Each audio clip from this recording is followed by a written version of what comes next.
Welcome back to another episode of Growth Through Ganja Smoke with me, Miss Pearl. So I'm gonna go ahead and get straight into it. This episode is called Drop and Give Me 50, and it comes from Mike Jones. I think, maybe. I think he was on his own.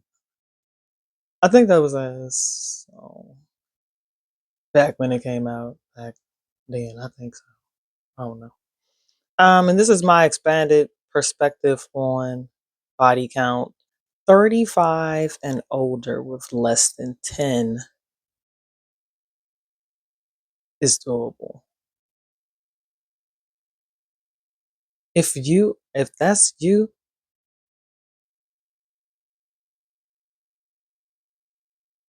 hang in there. Not only has the music influenced us to be people who display such ratchet behavior, and they don't even live those lifestyles. We gotta start looking at rap like entertainment. We gotta stop taking that shit so personally. We don't know how powerful our subconscious mind really is. If your child is having nightmares, you need to figure out what they done heard that's replaying in their head or was spilling out at night, because you need to get to the bottom of where the nightmares are so you can help correct it. Some of these kids is so jacked up on Mountain Dew. I know this. I know I done went from body count to talk about the kids, but I'm just trying to make a point. You know how you take in, like, you take in so much. Too much of anything is bad for you. Taking so much of these things that overstimulate your subconscious mind. Y'all see how fast kids be, they be on to the next video. And then they be watching these videos with all these extreme things. Then at night, these things just spill out.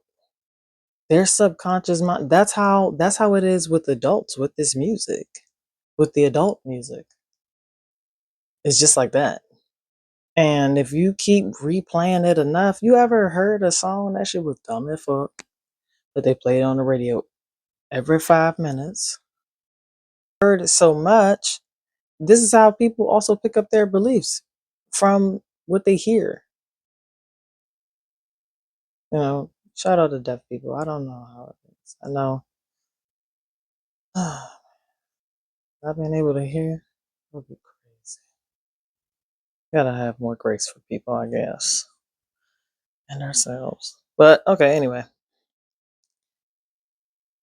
If Jay-Z is about to get exposed, then Beyonce will get exposed by default. Because she's in on this shit too.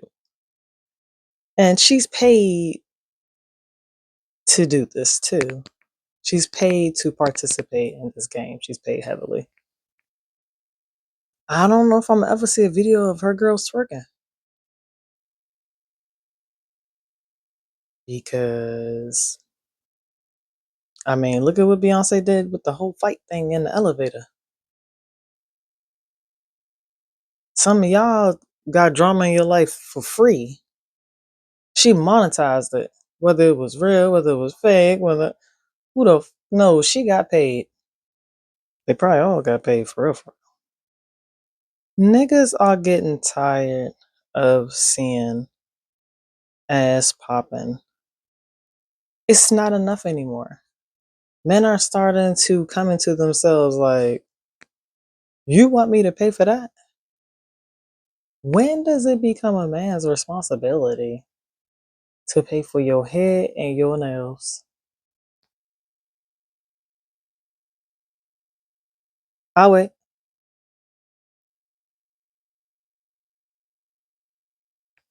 And why? Most of the, like, what are we wearing this stuff for? Because everybody's in on it. Everybody's in on it but us.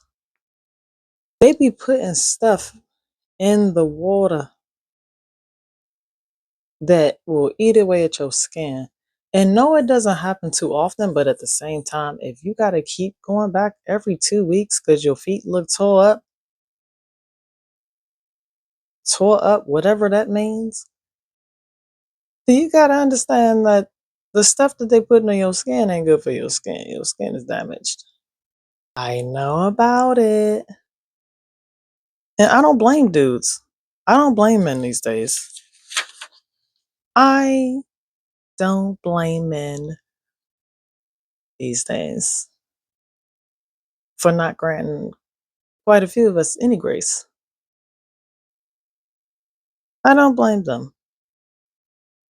I saw a Facebook status that said "Coochie comes boot cut." And I was dead at that time. I did laugh. I did laugh. Yes, I did. I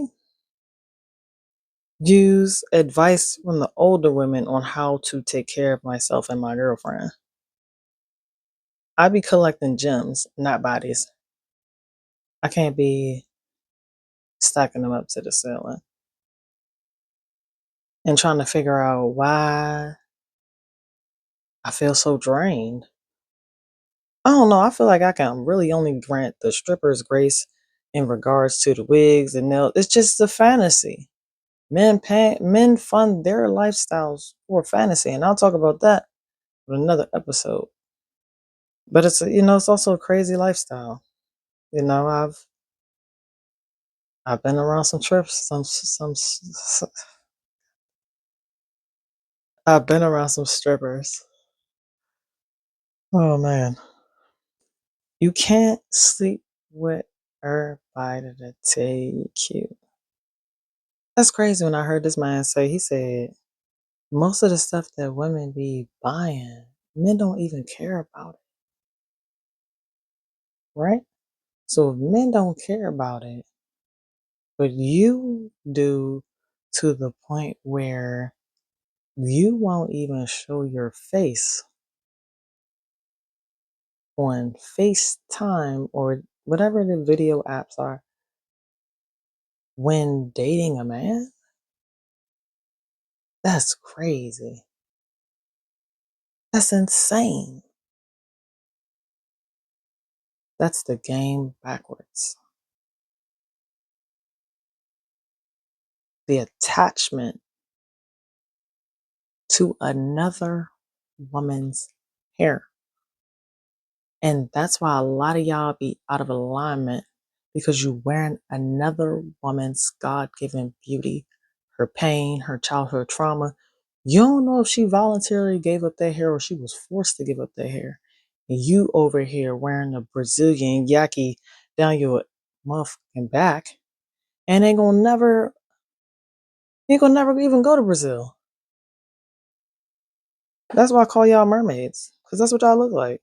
You ain't never even gonna go to Brazil. Go to Brazil and see what the women look like with their natural hair, with the shit that's being sold to you by another group of people. Like everybody's in on our self destruction, including us. I'm getting a little hot. Getting a little hot. It's turtleneck. In the show right here, turtleneck getting a little hot. It's time to get a little hot. We gotta start speaking about this now and stop talking about, oh, ain't no hope. It ain't no hope because ain't no effort. We just talking. And a lot of us ain't never even heard this type of shit. Nobody's speaking positively over your life. Everybody, you drain, you depressed. Everybody else around you trying to suppress everything just like you. And then you picking up. It's crazy to be going through stuff with your family and then you picking up other energies from men that don't want you. They don't want you. And it's crazy because pulling out is not a form of birth control. It's just not. And the birth control It's killing us. We all jacked up on Mountain Dew, and we lack accountability. And we talk about how, especially the baby mother, that's my main target for my show is the baby mother. In the process of putting work into this show, like let me tell you something about the baby mother. We gotta start getting this shit together. It is no joke. And a lot of y'all been through a lot of shit and y'all just want to hold the shit in, compartmentalize the shit, and thinking that getting under these niggas out here is going to solve any of that. It's just fucking up your energy. And we need to start taking that shit more seriously. I don't care about hurting feelings. Feelings don't solve problems. They just help to relieve, some emotions. It's okay to feel that shit. Cause you gotta feel it, release it. You gotta feel it in order to release it. Get it out. And then having these niggas around your motherfucking kids. The nigga don't want you and your child around him. We gotta stop trying to change these. We gotta stop using our girlfriends to try to change these niggas. We need to just change us. And then the right person will show up when we get right. But we don't want to get right. Every time you say something about brown women doing it, this is what they do. Put them over there. Shut.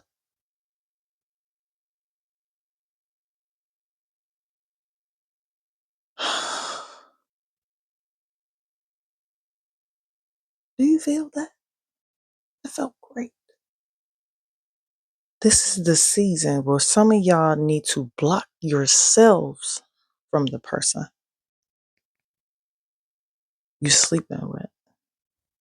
Fuck blocking them. Block yourself. Y'all be lying down with these dudes. Y'all don't even feeling good when y'all come up. You think your girlfriend, you sacrificing your girlfriend and your mental health and your self-esteem and your self-care. Well, niggas, I don't want you. We the problem. But this has been Growth Through Ganja Smoke with me, Big Pearl.